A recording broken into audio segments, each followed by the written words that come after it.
एक ऐसी लड़की जिसके टैटूज है दुनिया में सबसे ज्यादा। क्या आपने दुनिया की सबसे महंगी साइकिल पहले कभी देखी है? क्या लगता है कितना रेट होगा इसका? और क्या आपको पता है कि मार्स प्लेनेट पर जीवन की शुरुआत हो चुकी है, लेकिन ये हुआ कैसे, जानेंगे वीडियो के लास्ट में। नंबर 9। दोस्तों, बन ठन के रहना तो सबको पसंद होता है और आई एम श्योर स्मार्ट दिखना भी हर कोई चाहता होगा, लेकिन दुनिया में कुछ लोग ऐसे भी है जिनकी ये ख्वाहिश नेक्स्ट लेवल की होती है, जैसे कि आमिर स्टोन लेग की, जिन्हें पहले गॉर्जियस दिखने का शौक था, फिर कुछ अलग दिखने का शौक हुआ और फिर इन्हें दुनिया में सबसे अनोखा दिखने का शौक पैदा हो गया। और ये शौक आमिर ने किस तरह पूरा किया ये तो आपको देखकर ही समझ में आ रहा होगा। 20 साल की उम्र में इन्होंने अपना पहला टैटू बनवाया था, जिसका चस्का इन्हें ऐसा लगा जो ना तो शादी के बाद छूटा और ना ही 2 बच्चों की माँ बनने के बाद। खैर, उनके खुद के परिवार के लिए तो आमिर का ये रूप नॉर्मल है, लेकिन अनजान लोग जब आमिर का ये टैटू वाला रूप देखते हैं तो कई बार इन्हें टोक देते हैं, जिसका इन्हें बुरा तो लगता है लेकिन फर्क नहीं पड़ता, क्योंकि आमिर का कहना है कि टैटू करवाना उनका पैशन है, जिसे फॉलो करने के लिए वो किसी भी हद तक जा सकती है।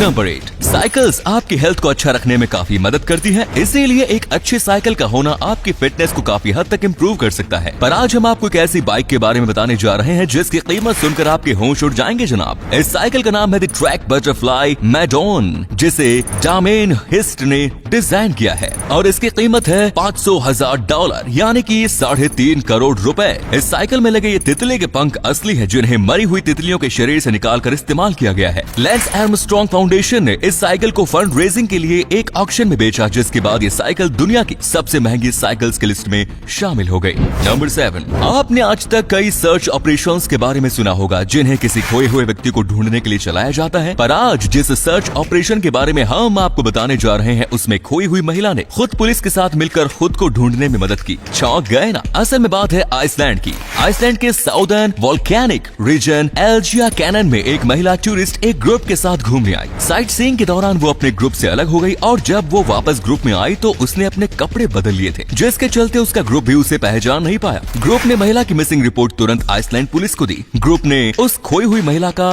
डिस्क्रिप्शन पुलिस को दिया और सब उसे ढूंढने लग गए। खोई हुई वो महिला ग्रुप में ही मौजूद थी, पर अपने ही डिस्क्रिप्शन पहचान न पाने की वजह से वो भी अपने बाकी ग्रुप के साथ खोजबीन में शामिल हो गई। फिर जब पता चला कि जिसे पूरा ग्रुप ढूंढ रहा है वो महिला ग्रुप में ही है और खुद को ढूंढने में पुलिस की मदद कर रही है, तो सब काफी हंसे और इस बीच पुलिस और ग्रुप में काफी खुशनुमा माहौल बन गया। नंबर 6। हर देश के अपने इमरजेंसी कॉन्टैक्ट नंबर होते हैं, जिनका इस्तेमाल करके उस देश के नागरिक एम्बुलेंस, पुलिस और फायर ब्रिगेड जैसी मदद मांगते हैं। पर साउथ कोरिया में एक ऐसा हेल्पलाइन नंबर है जिसका इस्तेमाल लोग देश की मदद करने के लिए करते हैं। ये नंबर है 113। इस नंबर का इस्तेमाल करके लोग सीधे वहाँ के इंटेलिजेंस एजेंसी से कॉन्टेक्ट कर सकते हैं। जब देश के किसी नागरिक को देश में किसी जासूस के होने की खबर मिलती है तो वही जानकारी इस हेल्पलाइन नंबर की मदद से इंटेलिजेंस एजेंसी तक पहुंचा देते हैं। इस हेल्पलाइन की मदद से साउथ कोरिया की इंटेलिजेंस एजेंसी ने अभी तक कई जासूसों को पकड़ा है। नंबर 5। बंदर से इंसान बना, ऐसा आपने कई बार सुना होगा और ऐसा इसलिए माना जाता है क्योंकि बंदरों में इंसानों की तरह कल्चरल बिहेवियर देखने को मिलता है। अब जापान के कोशिमा आइलैंड में पाए जाने वाले जापानीज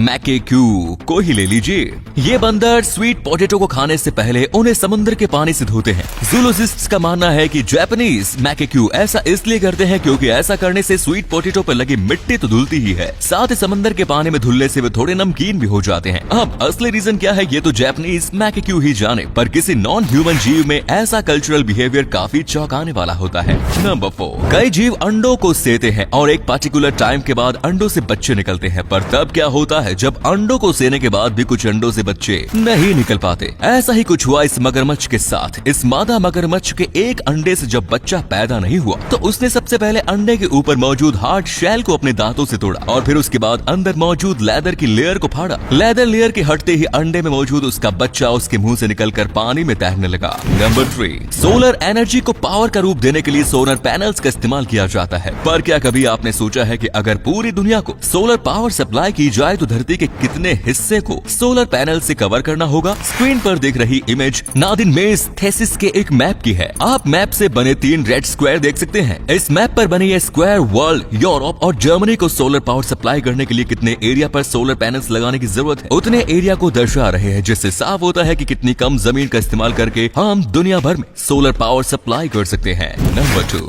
2 देशों के बीच जब भी कोई ट्रेड एग्रीमेंट होता है तो एक देश दूसरे देश को कई तरीके से मदद करता है, पर 2008 में यूएसए ने चाइना के साथ किया एक ट्रेड एग्रीमेंट का डॉक्यूमेंट पब्लिश पेश किया जिसे देखकर दुनिया भर के लोगों के होश उड़ गए। पर आखिर इस एग्रीमेंट में ऐसा क्या लिखा था? ये एग्रीमेंट 1973 और 1976 में किया गया था, जिसमें यूएसए की तरफ से हेनरी किसिंगर और चाइना की तरफ से माओ जेडोंग शामिल हुए थे। इस एग्रीमेंट में माओ ने यूएसए को 10 मिलियन चाइनीज लड़कियां देने की बात की, जिनका इस्तेमाल यूएसए अपनी पॉपुलेशन को बढ़ाने में करने वाला था। ये एग्रीमेंट सिर्फ पेपर तक ही रहा या सच में लड़कियां यूएसए भेजी गई, इसकी जानकारी अभी तक किसी को नहीं है।